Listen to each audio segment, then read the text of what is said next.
Hello my dear students, this is Dr. Pooja, your biochemistry mentor. Well, in this video we are going to discuss a very interesting, clinically a very important topic, glycogen storage disorders. So first of all, we all know, you all are familiar with the term glycogen. Glycogen is what? It is basically the storage in human beings. Right? We all know that glycogen is stored in the liver and the muscle. And whenever we are undergoing fasting, whenever we are sleeping also, the glycogen which is actually stored, it is then degraded by a process glycogenolysis to release glucose.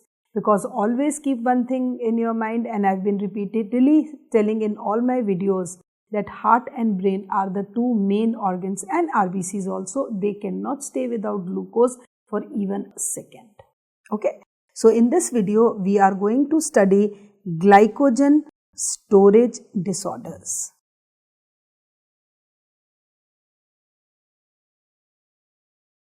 Right. Now, or we can say GSDs.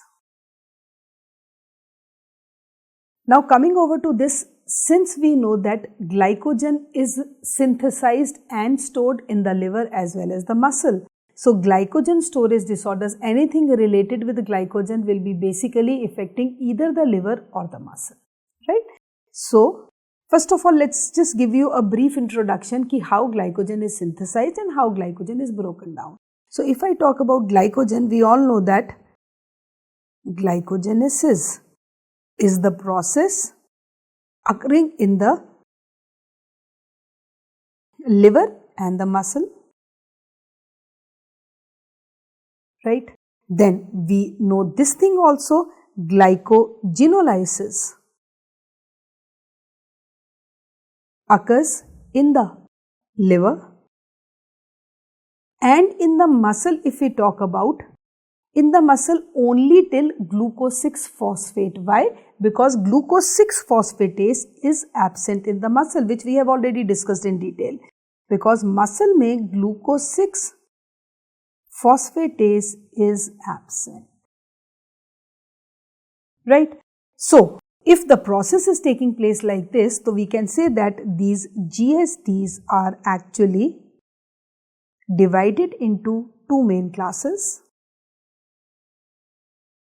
They will be liver GSDs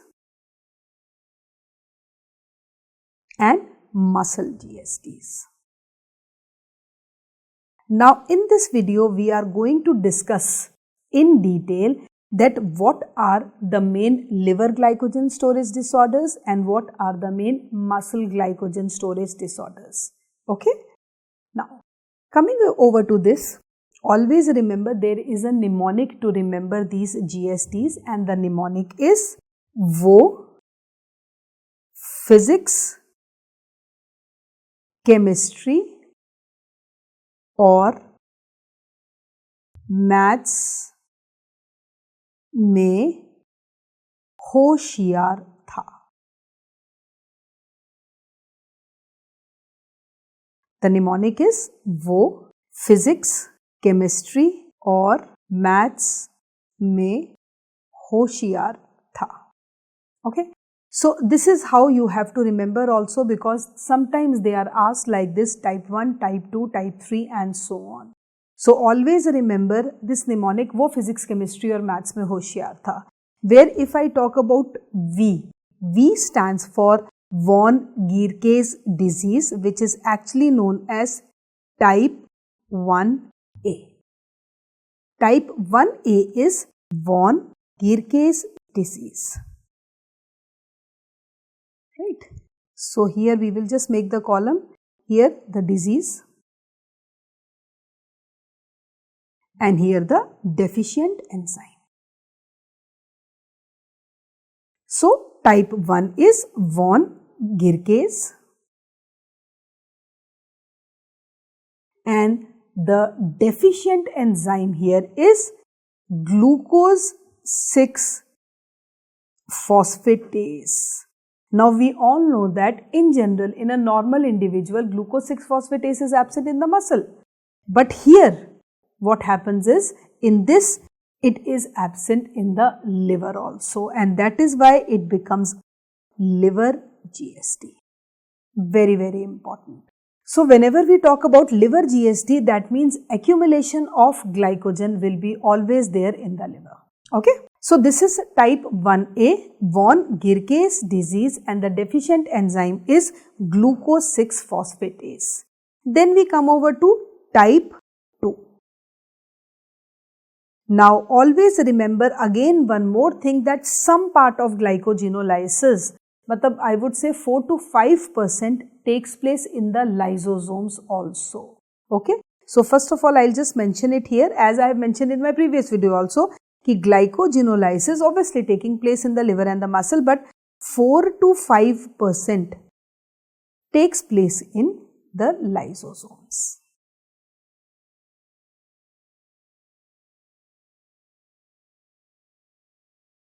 Very important, okay? Because type 2 glycogen storage disorder is related to, first of all, the lysosomal storage disorder, and actually this is the only GSD which is lysosomal, right? And if we talk about the name of the disease, it is Pompe's disease or Pompe's disease. And the deficient enzyme here is lysosomal alpha 1,4 acid maltase, or we can also call it as, you can say, glucosidase. Okay, but lysosomal we have to remember, because this is the most important key point here, and this is the only lysosomal glycogen storage disorder. Now if we talk about this, Pompe's disease is actually a muscle storage one. It is a muscle GSD, type 2. Then moving on to type 3. Again, there is a mnemonic to remember type 3 and type 4. We all know ABCD. Okay. So, you just have to remember ABCD as a mnemonic. E also chalo you can put, as E stands for enzyme. So, B and A. A stands for Andersen's disease. And this Andersen's disease is due to the deficiency of the branching enzyme. Okay, so I can say in simple language, if branching enzyme is absent, it will lead to Andersen's disease. Then comes C. C stands for Cori's disease. And D stands for debranching. So I can say that Cori's disease stands for, it is basically type 3, where the deficient enzyme is debranching enzyme, and Andersen's disease is due to the deficiency of branching enzyme, which is type 4.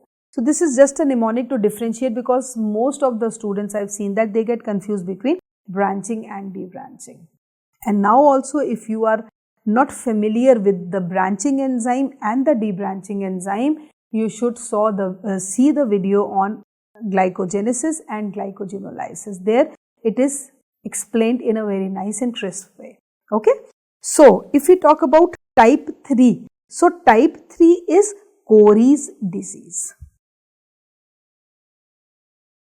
And type 4 is Andersen's disease. And if we talk about type 3, the deficient enzyme in type 3 is Cori's mein, it is debranching enzyme. So, the debranching enzyme is absent here. And Andersen's is the branching enzyme. Okay, and both are liver storage disorders, liver GSDs, right?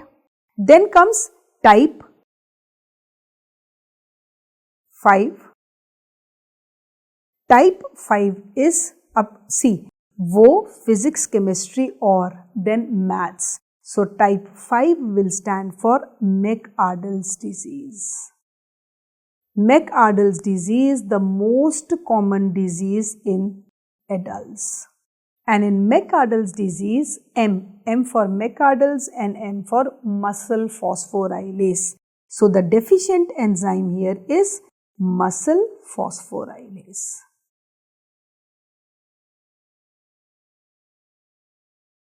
So obviously if the deficient enzyme is muscle phosphorylase, it has to be a muscle GSD.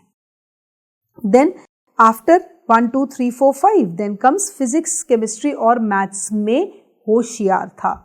So type 6 and type 7. So type 6 is basically Her's disease and type 7 is Tarui's disease. And Her's disease is due to the absence of, it is muscle, so here it is liver phosphorylase. And Tarui's disease is due to the deficiency of a very important enzyme of glycolysis, PFK. We all know that PFK is phosphofructokinase. Phosphofructokinase. Right? So these are the GSDs. What you have to remember here is you have to remember the name of the disease, and the most important part which you have to remember is the deficient enzyme, because if we fiddle with the enzymes, entire etiology, pathophysiology, everything will automatically change, right? So now coming over to these diseases one by one. So first of all, first one is type 1A, which is von Gierke's disease. Now, if we talk about the deficient enzyme here, the deficient enzyme is glucose 6-phosphatase, and the most common one is liver GSD. And always remember, whenever we talk about the liver GSD, one thing will be there in all the diseases, that hypoglycemia will be seen. Okay, so always, this is like whenever we are talking about any disease which is related to the liver, hypoglycemia will be the main feature, right? Now, why hypoglycemia? That I will tell you, because obviously we all know that what happens here is glucose 6-phosphatase is the only enzyme which converts glucose 6-phosphate to glucose. Okay, so if glycogenolysis is not occurring, body will switch over to some other mode to release glucose, which is gluconeogenesis. Now the thing is that in gluconeogenesis also the last enzyme is missing, which is taking place in the liver. So ultimately body is not getting glucose. So the body will undergo hypoglycemia. And whenever we talk about any muscle storage disorder may always remember muscle se related hai, the muscle is not getting energy, though the person will be exercise intolerant. There we won't say ki he will suffer from hypoglycemia. So it will be the normal concentration. So we can say normoglycemia will be the major feature of a muscle GSD, and hypoglycemia will be the major feature of liver GSD. Okay. Now coming over to this, since the deficient enzyme is this, so what is happening? Just go back. What is the function of this enzyme? So I can say that this reaction is catalyzed. Glucose 6-phosphate is converted to glucose. Okay, in the presence of enzyme glucose 6-phosphatase. This is what is exactly happening. Now the question is, this enzyme is missing. That is what I have written. The deficient enzyme is this. So what will happen is the concentration of glucose will decrease automatically. Glucose will not be produced and the concentration of glucose 6-phosphate will increase. When the concentration of glucose 6-phosphate increases, it has to be diverted somewhere else. So where it is diverted, this glucose 6-phosphate will first of all be converted into lactic acid or lactate, This glucose 6-phosphate will be converted to produce acetyl coenzyme A, pyruvate, or you can say acetyl coenzyme A. I can write directly also.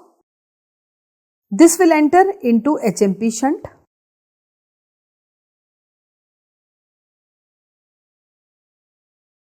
Okay, now what are the repercussions of that? First of all, we will say that there will be increased concentration of lactate. That we can say increased concentration of glucose 6-phosphate, increased concentration of lactate. If we talk about acetyl coenzyme A here, its concentration increases and it is diverted to form TGs or triglycerides or triacyl glycerols, so their concentration will increase. Then acetyl coenzyme A is required for the synthesis of ketone bodies. So ketone bodies will also increase. Why? Because just now I told you that the main enzyme required to form glucose in the body is absent. So the body will switch over to some other means. A problem is that gluconeogenesis cannot also work because it will stop at glucose 6-phosphate. So body has to get energy. So the other source of energy apart from this becomes the ketone bodies or the excessive synthesis of triglycerides. So acetyl coenzyme A will be diverted to form TAGs and the ketone bodies. Then coming over to HMP shunt, we all know that HMP shunt is there to produce ribose. So if ribose sugar is there, which synthesizes purines, so if the synthesis of purines is more, the degradation of purines will also be more. So there will be increased concentration of uric acid also. Okay, so we can say that just by the deficiency of one single enzyme, glucose 6-phosphatase, you can see that what all parameters are increasing in that patient. And this is the most common disease in the adults. So if we talk about this, so I can simply say that there are 3 hallmarks, triple H. Hallmarks of this. And what are these hallmarks? One is hypoglycemia. And this hypoglycemia is very, very important because it is fasting hypoglycemia.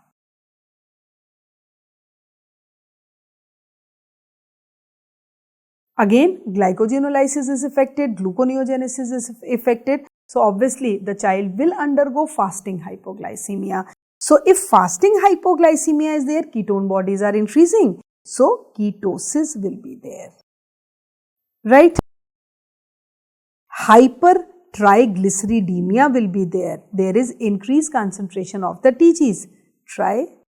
Triglyceridemia. And hyperuricemia. So the 3 hallmarks are hypoglycemia, hypertriglyceridemia and hyperuricemia. And along with these 3 factors, ketosis will be there and lactic acidosis will be there.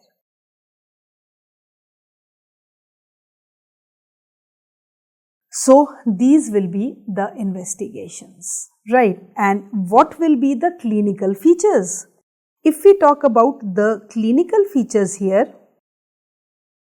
the most important, I would say, clinical feature here will be chubby cheeks. Chubby cheeks, or we can call them as doll-like faces. Why doll-like or doll-like? Because जैसे the dolls which we get from the market, they have those chubby type of cheeks, so just like that.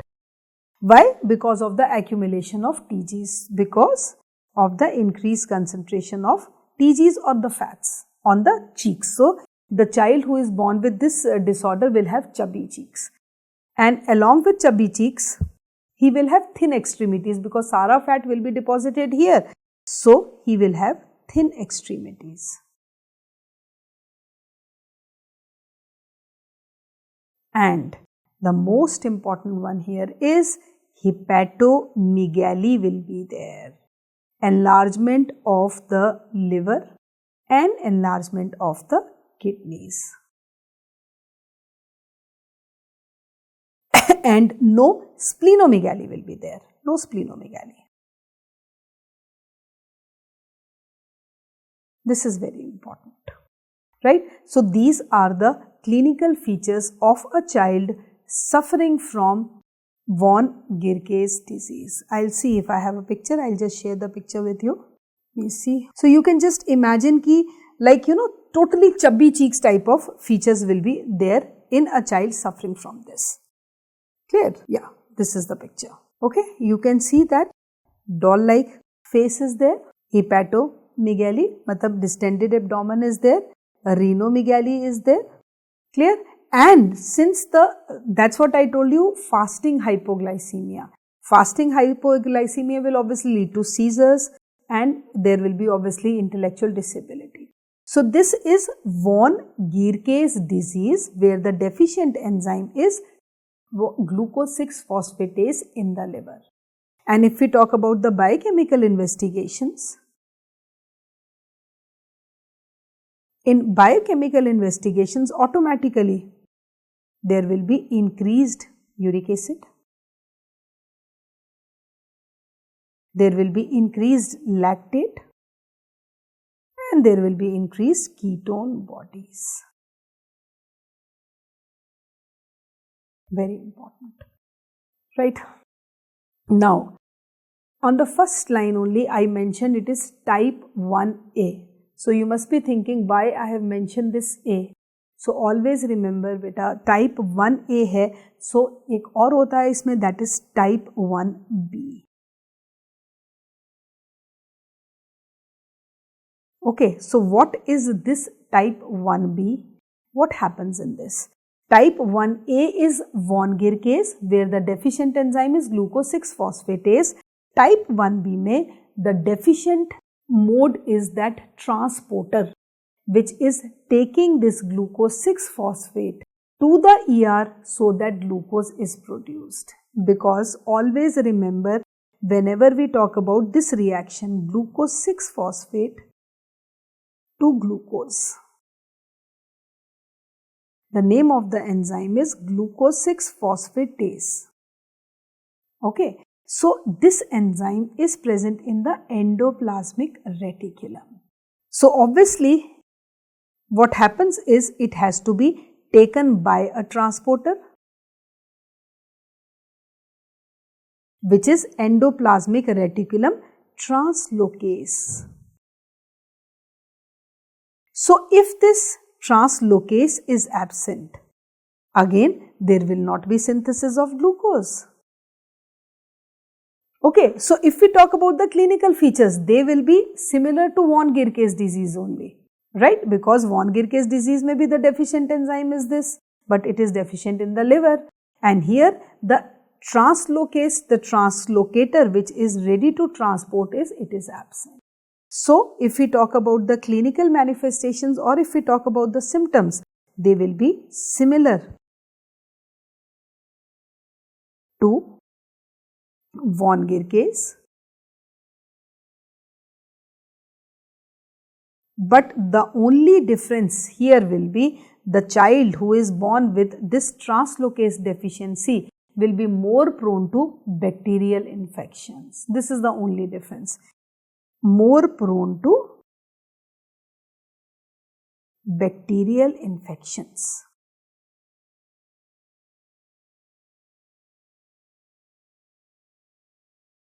So this is type 1B. So I can simply write here type 1B में deficiency is of endoplasmic reticulum translocase.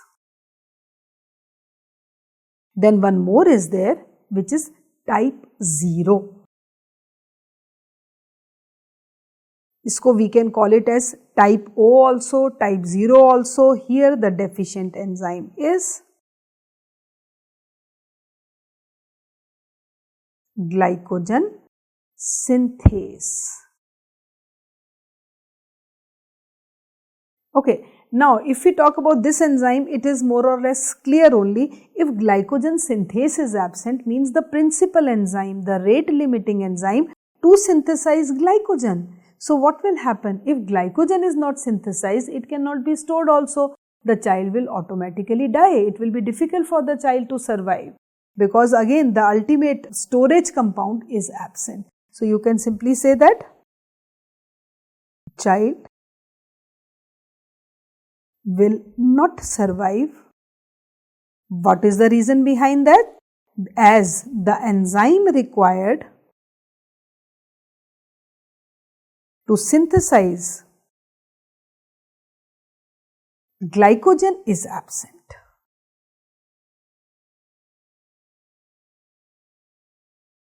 Is absent.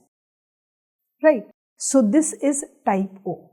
So always remember type 1A, type 1B, type O. These are von Gierke's disease. You can say endoplasmic translocase, and the third one is glycogen synthase, or type O you can say, which is a liver glycogen storage disorder. Then after this, then we come over to type 2. Ab I told you, if we talk about the main features of type 2, it is what? The name of this disease is Pompe's disease or Pompe's disease. And the most interesting part about this disease is this is the only lysosomal glycogen storage disorder. This is very important. This is the only lysosomal glycogen storage disorder. So if we talk about the deficient enzyme here, the deficient enzyme here is lysosomal alpha 1,4 acid maltase. In some books it is written as glucosidase also, that is also correct. But the main thing which you have to remember is the lysosomal part, because I told you 4 to 5% of glycogenolysis takes place in the lysosomes also. So this is type 2. Now coming over to this is again muscle glycogen storage disorder, and the most important point which we have to remember here is the most important one. It is related to, because you know, muscle. So muscles will leave the tonicity. Muscles may, that tonicity or the strength to keep the muscles working, that will be absent. So if we talk about this, what will be the clinical features? The most important clinical feature here will be hypotonia.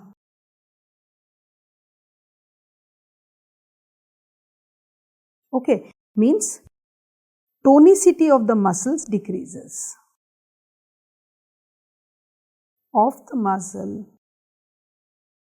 decreases. Right. And then what happens is, due to this, another very important feature is cardiomegaly is there, enlargement of the heart. Cardiomegaly. Okay. Third is macroglossia. Macroglossia means enlarged tongue. So the tongue will be enlarged. Obviously, if the tongue is enlarged, it will be difficult for the mother to feed the child. Okay, so it will be difficult, so it will lead to what? Again, you can say hypoglycemia will be there. Okay, but here the main thing which we have to remember is hypoglycemia, ketosis will be there, but here no increased level of uric acid will be there. This again we have to keep in mind. And this differentiates between type 1A and type 2. Okay. So, hypotonia, cardiomegaly, macroglossia, these are the three very, very important symptoms.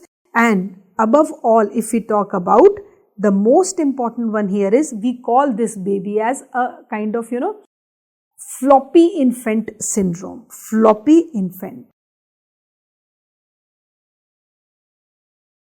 And here, due to the loss in the tonicity of the muscles, the parachute type of effect in a child is absent. Now what is this parachute effect? Parachute effect is whenever whenever we swing the child in air, so he has a tendency to automatically come back. Matlab he knows that if he is being thrown in air, he will automatically come back into the arms. But here what happens is the child loses that tonicity. So the child himself cannot gain that strength to come down. So we can say that parachute effect is absent.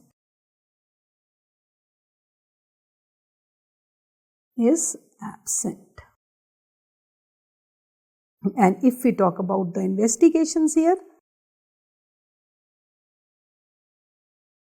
okay, investigations may we can simply say that hypoglycemia, glycemia will be there, ketosis will be there, but lactate normal, lactate and uric acid normal.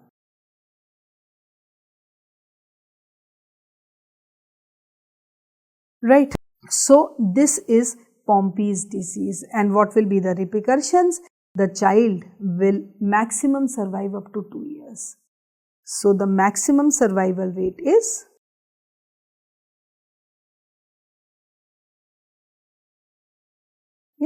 2 years. And the child may die due to cardiac failure.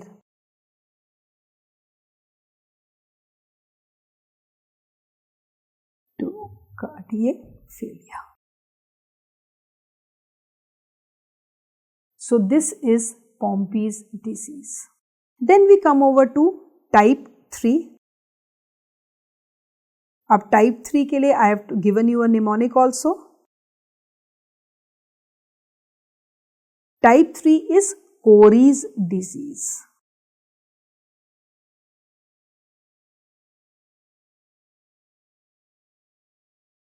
Right? And if we talk about Cori's disease, the deficient enzyme here is ABCD. So it is debranching enzyme. Now, whenever we talk about debranching enzyme, just go to the degradation of glycogen. What happens in glycogenolysis? We all know that in glycogenolysis, obviously this glycogen, in the presence of glycogen phosphorylase, obviously it is phosphorylatic splitting, it keeps on giving out glucose 1-phosphate, but a stage comes when this type of structure is obtained. 1, 2, 3, 4. This structure is known as limit dextrin.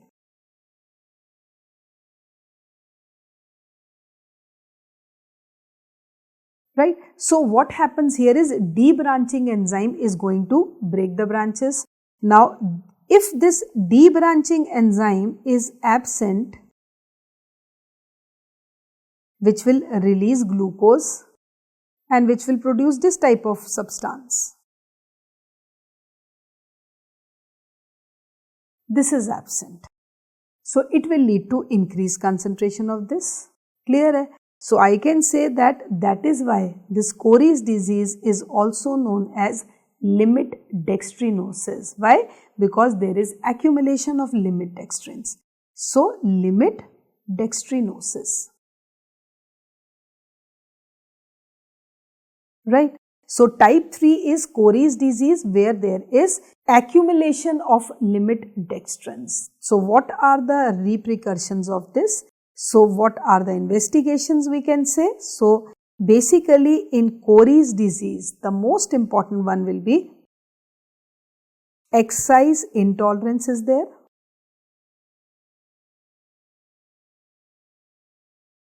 Right. Then along with exercise intolerance, what are the other features again? Hypoglycemia will be there. But here the liver enzymes also will be elevated. So I can say liver enzymes elevated.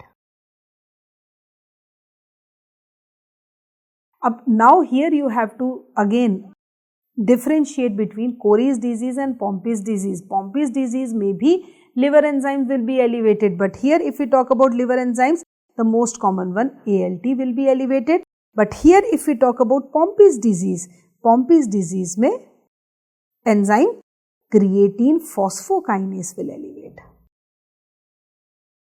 Why? Because it is related to the muscles. Kinase will be elevated.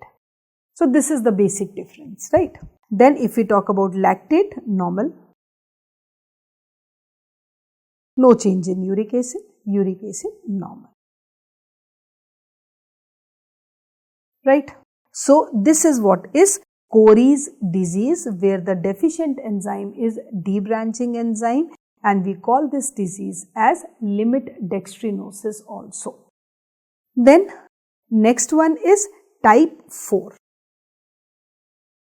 Now type 4 is again related to this Andersen's disease.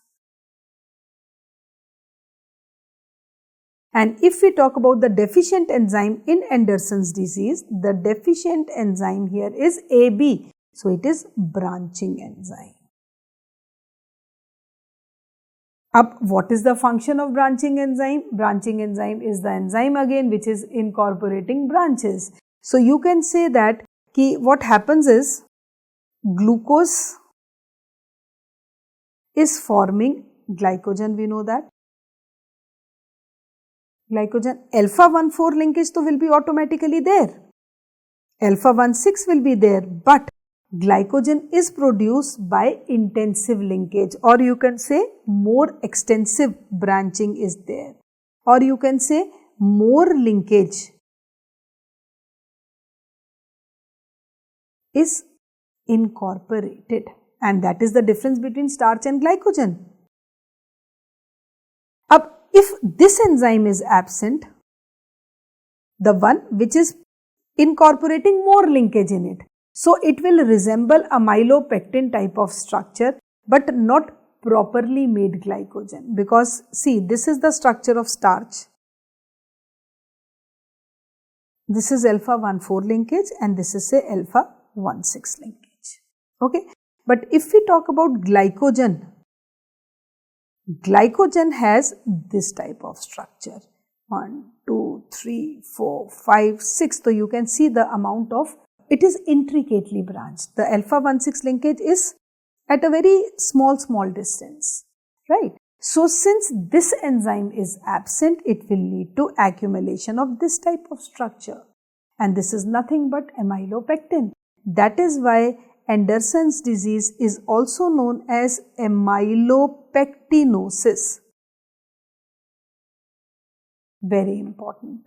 So I can say that debranching enzyme deficiency leads to limit dextrinosis or Cori's disease, but branching enzyme deficiency leads to amylopectinosis or Andersen's disease. And if we talk about the investigations here, this is considered to be fatal for the liver. Why? Because there is accumulation of this amylopectin, a kind of abnormal type of structure. Okay. So what happens is here, I won't say ki abnormal structure of glycogen, but leading towards the structure of glycogen, some abnormality is there. So investigation will be, if we talk about, I would say hypoglycemia, it will be there, but it won't be very severe. But yes, the most important feature here will be that it might lead to liver cirrhosis. Because what happens is this abnormal structure starts putting pressure on the portal vein. So the portal vein comes into tension, so it leads to portal hypertension. And the tension is so much, it's like so much of pressure is there, sometimes blood might ooze out also. So portal hypertension leads to esophageal varices.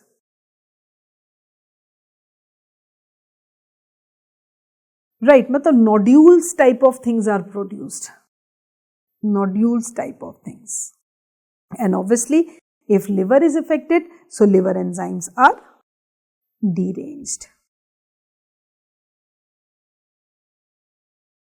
Right, and if we talk about lactate, uric acid, everything will be normal here. So, lactate normal, urate normal, and uric acid will be normal.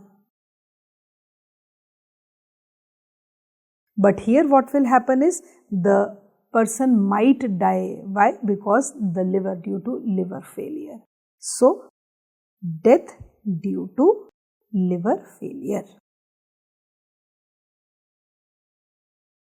So, this is type 4, which is Andersen's disease. Then after this, we come over to type 5. Now, type 5 is McArdle's disease. And the most important feature, M for McArdle or M for muscle. So, this is muscle GSD first of all.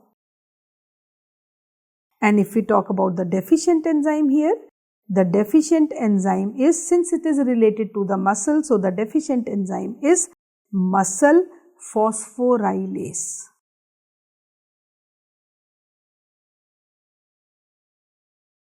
Very important. And it's the most common disease in adults.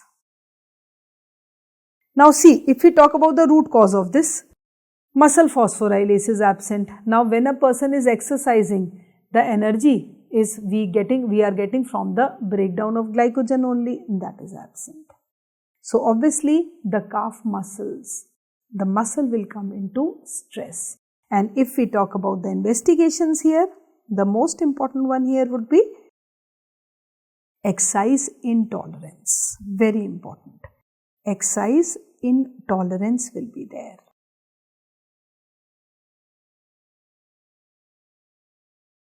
Right, and automatically due to exercise intolerance, it will lead to cramps. So what will happen is, due to this, it will lead to more degradation of myoglobin. Okay, so we can say there is increased degradation of myoglobin.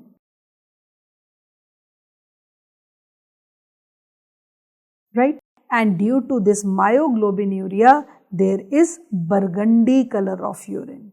The color of the urine becomes burgundy color.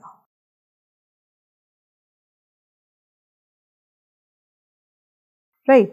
Now here what you have to remember is, the most important point is that we are exercising, our calf muscles come into stress after exercising for a pretty long time, then we will just relax for some time, then again we will start exercising. So automatically the things are revived. It is known as second wind phenomenon. Second wind means it's like a wave. So when the first wave comes, we are tired. But after some time, when the second wave comes, we can exercise after relaxing for some time. So I can say that second wind phenomenon is present here. Phenomenon present. And how do we define this second wind phenomenon? They say initially the pain will be there, but it subsides on a relaxing.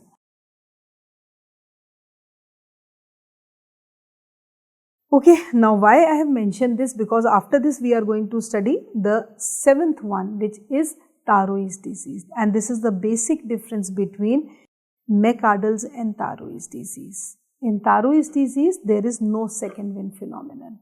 Okay, I'll explain that. So first of all, in type 5, you can say it is McArdle's disease, muscle glycogen storage disorder. The deficient enzyme is muscle phosphorylase, and it is the most common disease in adults. If we talk about the features here, exercise intolerance is the most important one, and you can say here no hypoglycemia will be there. This is important also. Cramps will come due to exercise. Why? Then what happens? It leads to degradation, because myoglobin will start degrading, leading to burgundy color of urine. And then second wind phenomenon is present, that if we relax for some time, after that again we can start our exercise routine. Okay, so this is your type 5. Then parallel mein type 7 is there. Type 6 will take later. Type 7 is Thyroid disease.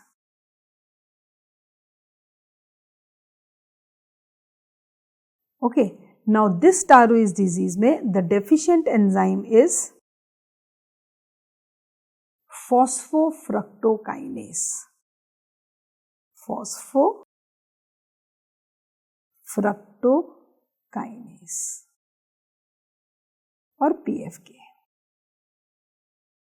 Okay, so if we talk about the symptoms here,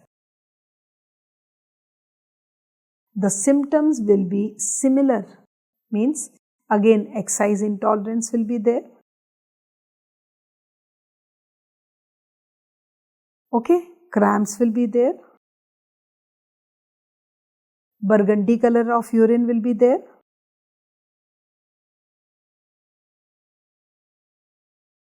Right? But the main difference between this and that is no second wind phenomenon.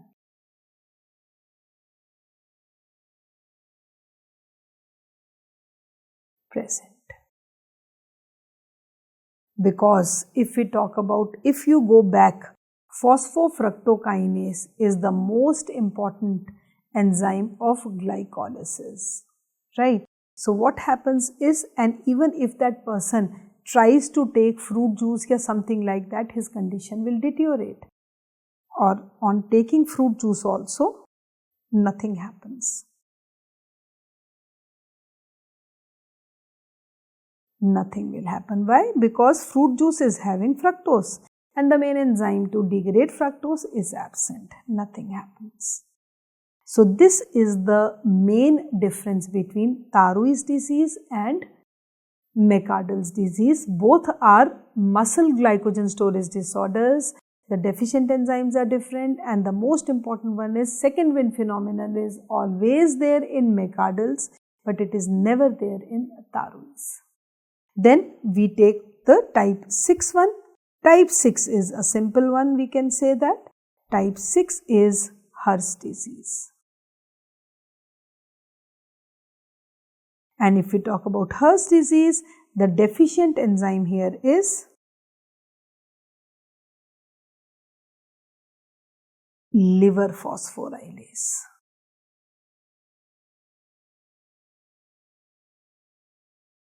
Right. So again, if we talk about liver phosphorylase enzyme is absent, so if we talk about the investigations also here, hepatomegaly will be seen. Only hepatomegaly will be there. And it is not a severe one. Okay, so this is Hirsch disease. And then one more disease, glycogen storage has disorder have been discovered, which is Fanconi's-Bickel syndrome. Bickel syndrome, which is actually due to GLUT2 transporter defect. GLUT2 transporter defect.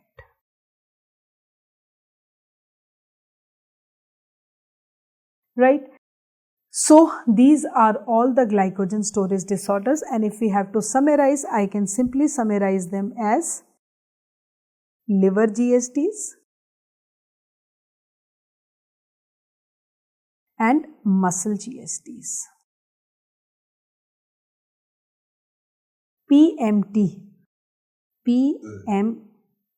will come under muscle glycogen storage disorders. इसमें Pompe's disease will be there, McArdle's disease will be there, and Thyroid's disease will be there. And apart from this, all will come under liver GSDs, like von Gierke's disease is there, Cori's is there, Andersen's is there, and Hirsch disease is there. Then always remember here, hypoglycemia will be the main feature. And if we talk about this, it will be normoglycemia.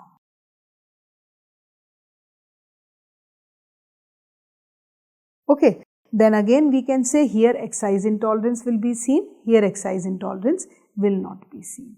So these are the different ways of differentiating between the glycogen storage disorders. And I told you starting से the mnemonic is वो physics chemistry और maths में होशियार था.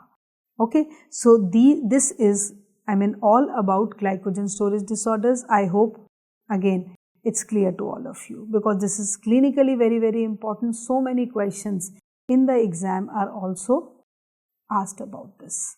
Thank you so much.